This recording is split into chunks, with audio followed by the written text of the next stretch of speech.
In a world where Shane is absent, Mikey, Adam, and Daniel have to fend for themselves. Can they pull off the ultimate miracle and survive on Rebirth Island, relying on only their sniping abilities? Can they get the victory, or will they fail in place? What's up, guys? Welcome back to another episode of Warzone Wamblings, and today I'm going to be talking about how to do a blurb for your book, or how I like to do the blurbs for my books. And it's very similar to that intro that I've literally just given you, which was a little bit of a fun sort of mess around. It's basically the kind of mental space I have to put myself into when it comes to doing the blurb for my books. I have to treat it almost like it's an advert for a movie.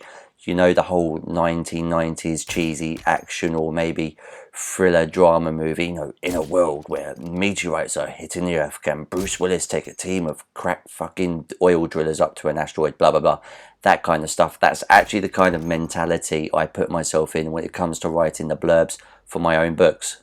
The truth is that you do have to go in with a little bit of ego and sort of understand your own work as well, and how you try and present it to someone who does not know anything about you. But you don't want to go too over the top when you're explaining everything, because you don't want to give too much away, but you don't want it to be too anti-spoilery either. You have to hook the person in, so you have to be very, very selective of your words, but also make sure that they match up to what it is in the story that you've told. Some things you should definitely consider having in your blurb is at least your main character's name, a location, and a time frame for whatever sort of setting your book or your world building has evolved around. I think you've got to have those three key elements as well, and some rough outlines to the plot itself, but don't give too much away. And I've been really struggling with that with book 3, because this is a book that is broken down into 3 individual parts, but 2 of the parts take place in completely separate locations, even different continents. But I don't want to give away too much what happens in the second part of this book. This is the part that I'm going to be going in really with the most mystery. I want the reader to go in on blinded it as well. I want it to be a complete shock when it's revealed. The first Matrix movie was really good for this with its advertisement, because I don't know if you all remember when the Matrix movie came out. Like, everyone knew it was going to be an awesome action movie. From what we saw from some of the clips, you know, in the adverts or the trailers, we knew it was going to be heavy action, and we knew it was going to be stylish, and we knew that there was something a little bit off about this world with some of the visuals that we got. One being the iconic scene of Keanu Reeves dodging the bullets, which wasn't shown in full, but it was shown just enough. And I seem to remember one of Trinity's sort of jumping kicks, which was slowed down, was shown as well, but it wasn't explained why these people could do this. It was just kept really under the radar. You didn't know if these people were super ninjas that just, you know, had really amazing fighting abilities, you know, not even with superpowers. They were just extremely just, you know, agile and can do beyond human things. Kind of like when you watch Tony Jaa. You know, he's a martial arts person who does not need fly-by-wire.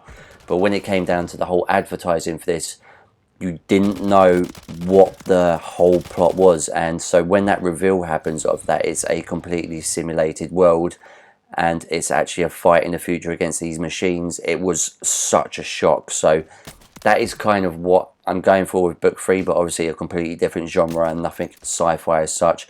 I've taken on that lesson from The Matrix of, you know, something's coming. I've put a lot of work into the advertisement for it, but there is something else under the surface which I'm keeping completely hidden until that reader first comes across it, because I just want it to be this absolute whomp, you know, just this absolute just knockdown moment. This is also the first blurb I'm considering having a question at the end of it, because it is quite popular for authors to do that at the end of their blurb. You know, can Sally save her daughter before time runs out? Question mark, that kind of stuff. I'm considering doing that, but this is a very open-ended book and very action-heavy as well. So I feel like the more I write this blurb, I've already done a couple of rough drafts, but the more I write it, the more I come to understand it. I have to also write this from a reader's perspective. I have to go in blind and, as I've mentioned before, not give away too much. So it's really finding that fine balancing act, but I've got Ryan's part for this nailed down, because there is something obviously coming with Ryan, and he's facing the consequences also of everything that he's done before and the decisions that he made in Z's attentions diseased intentions, which has now put the vineyard in a certain place. But the way the book starts within the first couple of chapters as well, there's a bit of a small revelation of, you know, the promise of false hope and all of those kind of things. So there's a lot going on in this book, so I have to be very careful what I give away in terms of the plot.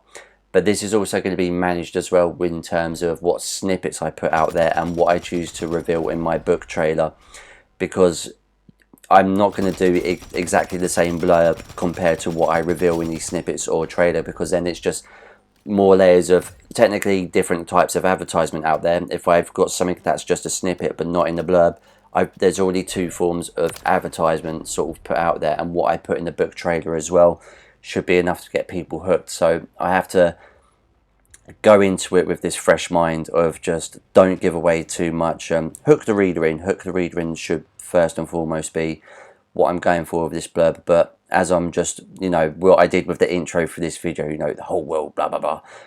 That's the way I'm saying it to myself in my head to try and make it overly dramatic. And how would it be interpreted? Like, if this was a movie, basically, how would I write the voiceover or the narration for this if it was a movie? So that's what I'm going in with the blurb. It is a lot of fun, and it's also good to, because it reminds you of what the book actually is if you've spent a bit of time away from the book. It's nice and just sort of refreshing just to see your own work again. If you've, no, I haven't, apart from the editing stage, I haven't actually been through my book for about 3 months now. But that's all I've got for you today. No wins today, just a couple of second places. If you're new here, please subscribe. If you did like this video, please leave a cheeky like. And as always, much love, take care, and peace.